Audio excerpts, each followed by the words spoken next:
Vamos lá, gente, bom dia. Mais uma aula nesse período de quarentena e hoje a gente vai falar um pouquinho sobre as transformações dos materiais. Na realidade, a gente vai começar esse assunto hoje. O livro de vocês também divide esse assunto em duas partes, tá?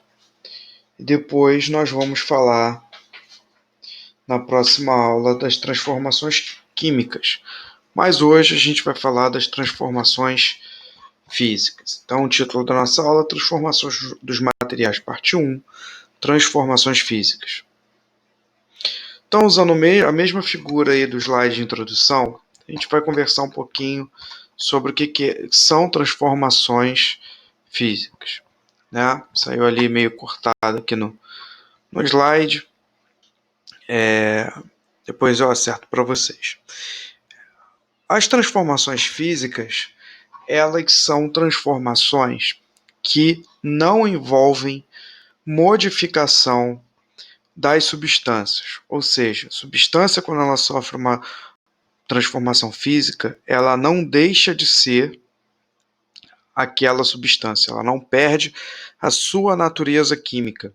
O que muda então?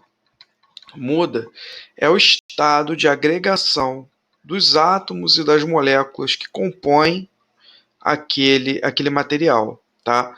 Essa figura aqui representa isso. A gente está vendo aqui, no caso, a água em 3 estados físicos fundamentais: sólido, líquido e gasoso.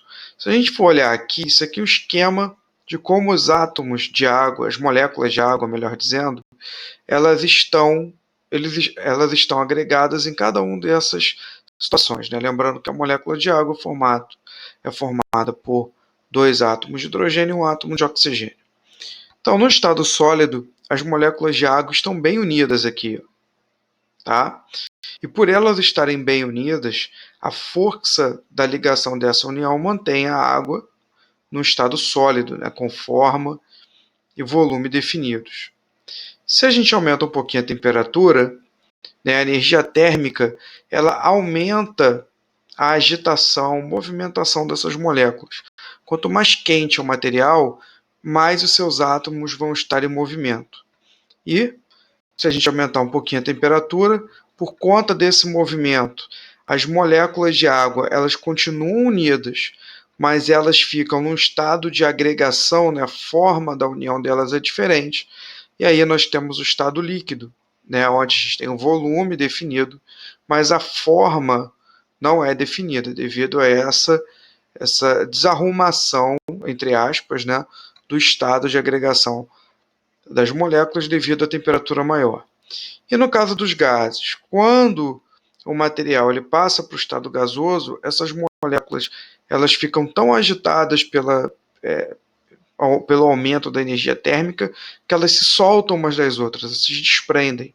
E aí elas formam um gás, tá? Que tem volume e forma indefinidos. Tá bom? Então é o exemplo aqui que eu dei para vocês, né? Da mudança aqui dos estados de agregação. Então, uma das formas que a gente encontra essa mudança de estado de agregação, na natureza a gente observa isso no ciclo hidrológico, ou seja, o ciclo da água, né, que a gente já viu lá no 6º ano, no passado. Quer dizer, vocês estão no 6º ano, né, que o 7º ano já viu ano passado. E que vocês já devem ter visto lá no 5º ano também, quando viram em ciências. Quando a gente fala do ciclo da água, a água ela se encontra em forma líquida no ambiente, na temperatura ambiente. A gente observa a água líquida nos oceanos, a gente observa a água líquida nos rios, nos lagos. Tá? Só que essa água ela evapora.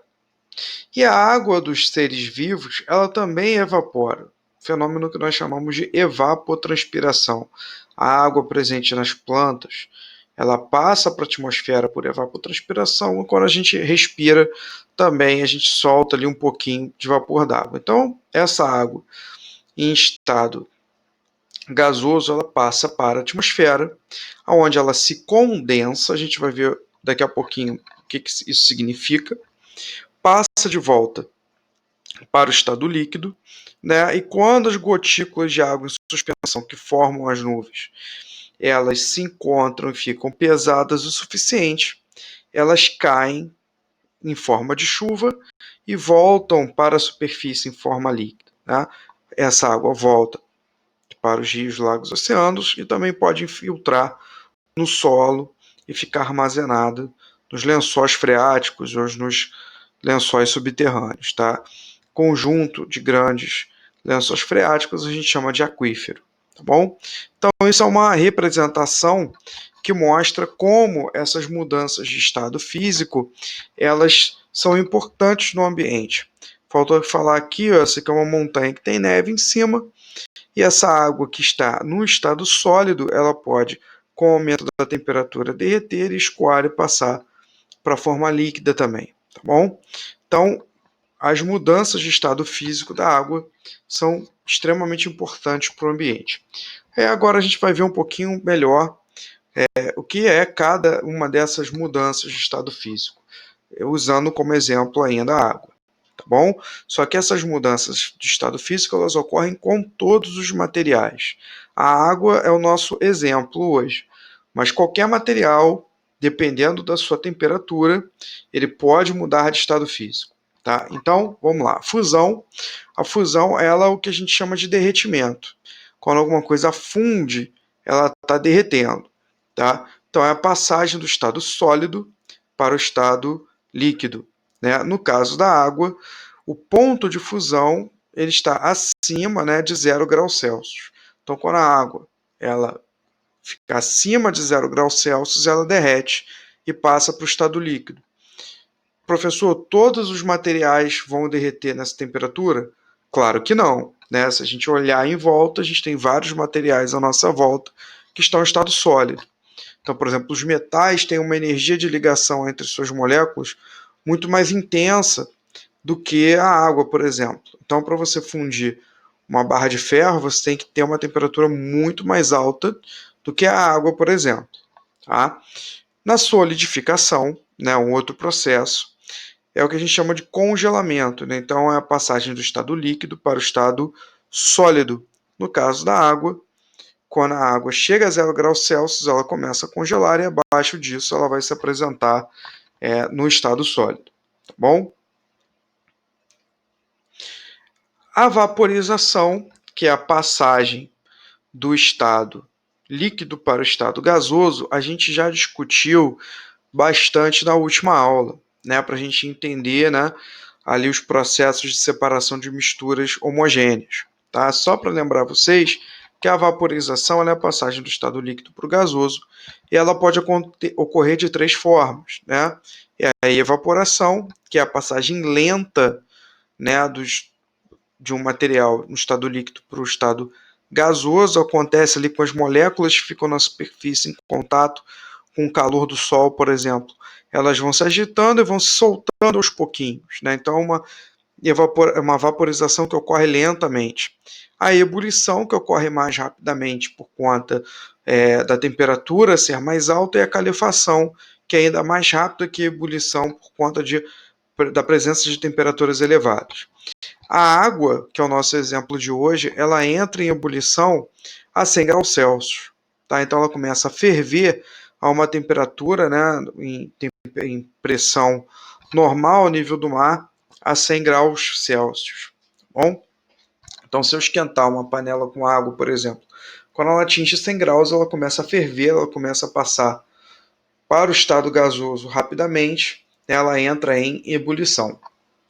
A liquefação, que a gente também chama de condensação, né? No livro de vocês está aí condensação, é a passagem do estado gasoso para o estado líquido, né? Quando as moléculas que estão em vapor de água, elas se encontram, se a temperatura estiver baixa, elas começam a se agregar novamente, né? Elas começam a se ligar e voltam para o estado líquido, né? A temperatura abaixo dos 100 graus.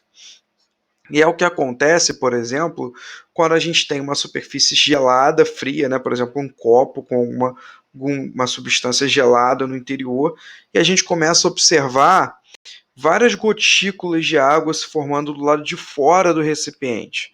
Aí a gente pode se perguntar, ué, mas será que está vazando o líquido lá de dentro?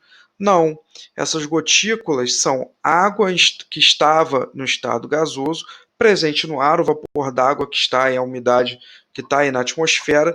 Quando o ar encosta nessa superfície fria, essas moléculas de água que estão no ar, elas se encontram, né, diminuem muito a sua temperatura, se encontram rapidamente e formam aí gotículas de água líquida ao redor aí da superfície fria, tá? Então elas condensam na superfície fria. A gente observa isso em várias ocasiões, né? Se a gente está dentro do ônibus, um dia chuvoso, a gente começa a ver aquela névoazinha se formando no vidro, é água também condensando ali. É o vapor da água que entra em contato com uma superfície mais fria e começa a passar para o estado líquido.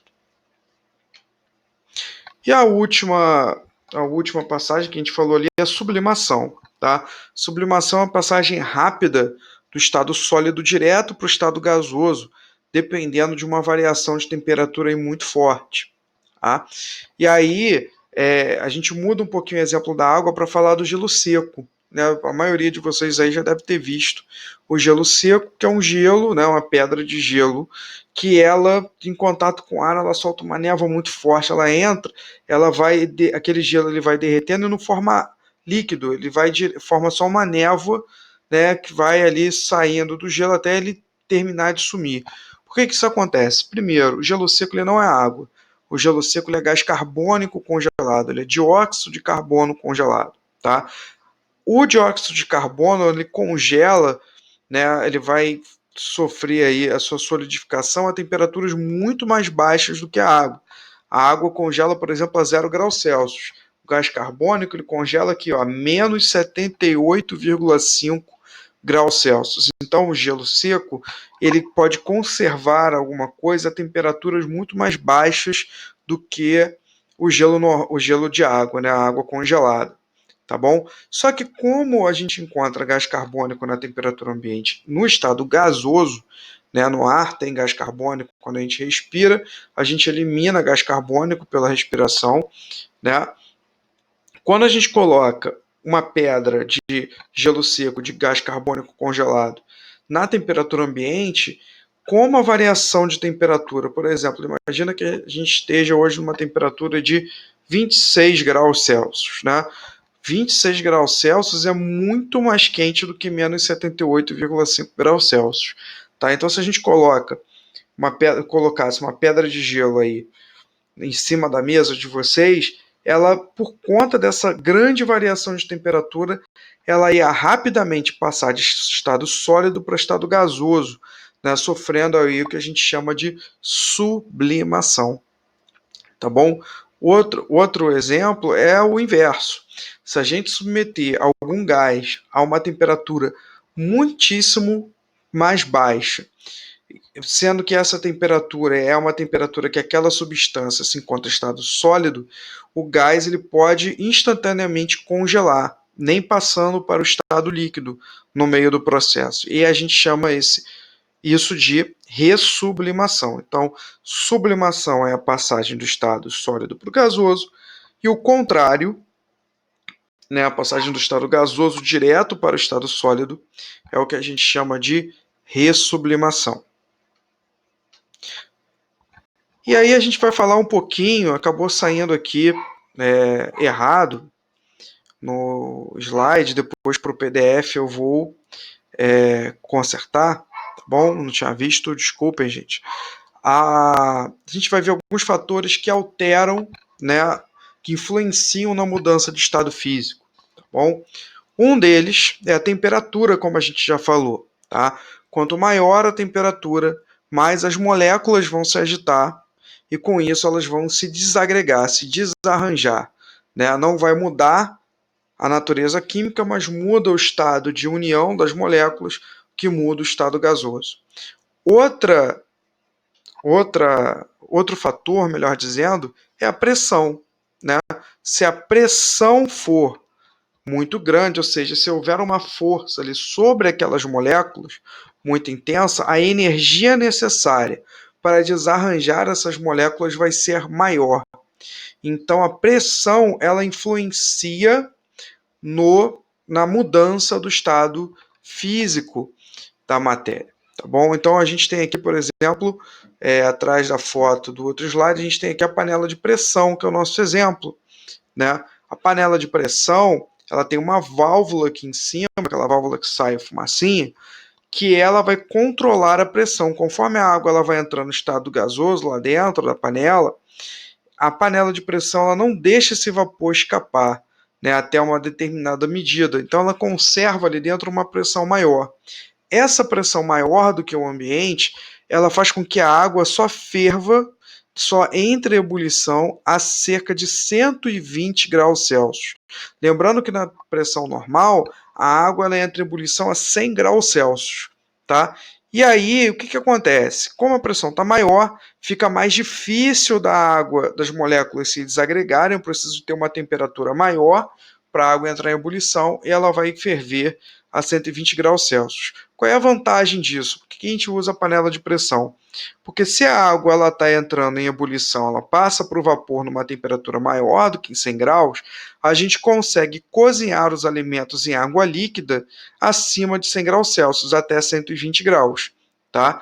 E aí o cozimento desse alimento vai ser muito mais rápido do que uma panela comum, onde a água já viraria gás, já viraria vapor a 100 graus. Então, por exemplo, a gente consegue cozinhar um feijão, né, na água a uma temperatura quase de 120 graus Celsius. Então, o tempo de cozimento desse feijão vai ser muito mais rápido na panela de pressão do que na panela comum, tá bom? E o contrário também é verdadeiro. Quanto menor pressão, menor será a temperatura de mudança de estado físico. O que acontece em grandes altitudes, né? No alto de uma montanha, por exemplo, onde a pressão atmosférica é menor, né? Conforme a gente vai aumentando a altitude, a pressão atmosférica ela vai caindo, né? Se a gente fosse tentar ferver a água, ela ferveria numa temperatura inferior do que 100 graus. Porque a pressão no alto de uma montanha muito grande vai ser menor, a pressão atmosférica vai ser menor do que ao nível do mar. Então, se a gente tentasse ferver a água nesse caso, a água ela entraria em ebulição numa temperatura menor. Então é isso, galera. Muito obrigado pela atenção até aqui, tá bom? Quando eu for fazer o PDF, eu vou consertar ali a figurinha do esquema, eu vou deixar o link do vídeo para vocês, tá bom? Quem não é do externato, pode deixar as dúvidas aí na descrição. Quem for, né, da escola, não esqueçam de fazer as atividades e tirar todas as dúvidas lá na plataforma, tá bom, gente? Vou deixar lá o PDF para vocês disponível lá, tá bom? Um abração e até mais.